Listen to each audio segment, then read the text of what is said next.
Now that we have covered some of the more concrete, things that were addressed at the trial and asked some questions with regards to them, I'd like to speculate for a minute because it's fun. Come with me on the journey. So here's the thing. It was only confirmed that Teresa was dead once the remains were found. Now, the remains were found in a burn pit behind Stephen Avery's house. They were found at that burn pit. Here's the thing, though, folks, is the entire prosecution's narrative relies on Brendan Dassey's coerced confession that states that Teresa was beaten, raped, and murdered on the night of October 31st, 2005. Here's the thing, though. And they've somehow established a time of death. How? How the fuck could they establish a time of death? You can't get a TOD from bones. Okay? So think of it this way. No time of death can be established because the way they determine time of death is typically they will go for rigor mortis. Failing that, because rigor mortis sets in a certain amount of time after death. And then livor mortis sets in after rigor mortis. So it's a really interesting little tidbit right there. Failing that, they'll go for liver temperature.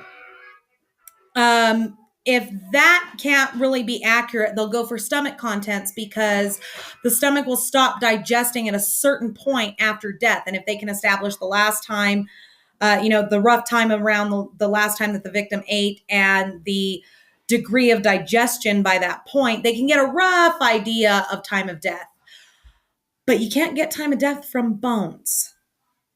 You really can't. And unless those bones have been in the ground for years, you can't even get a fucking year of death. There's really no establishing a time on this. But the entire prosecution's narrative relies on Brendan Dassey's coerced confession stating that she died the night of October 31st.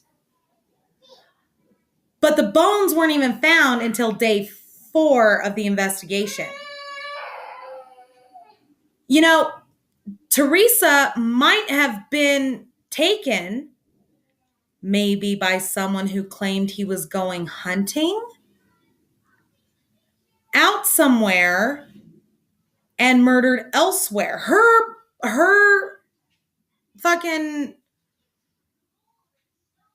car had her blood in the trunk. So, and I mean, there's so many little tidbits to connect. Don't worry about him. He's just pissy.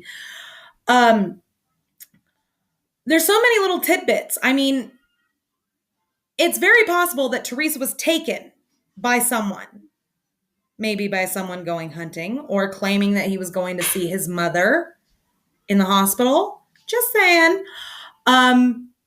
She could have been taken elsewhere and held captive for days. But while these fucking nudniks are conducting a homicide investigation while she's still only missing and focusing on Stephen Avery, Teresa is somewhere else alive, in pain, being tormented, being raped, being harmed.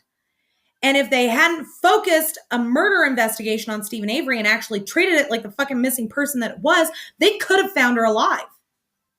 And if that's the possibility, if that ends up being the narrative, if I were Teresa's family, I would sue because they could have found her. And though that blood is every bit as much on the Manitowoc County Sheriff's Department's hands as it would be on the murderers. Because that's a possibility here, people. You must look at every angle. Every angle, especially in this case. There is something not right. Remember that. And if something doesn't smell right, chances are is there's something rotten. Somebody vomited in the petunias. Something's not right here, folks. And it needs to be looked at. We'll discuss more in my next video. Thank you for watching.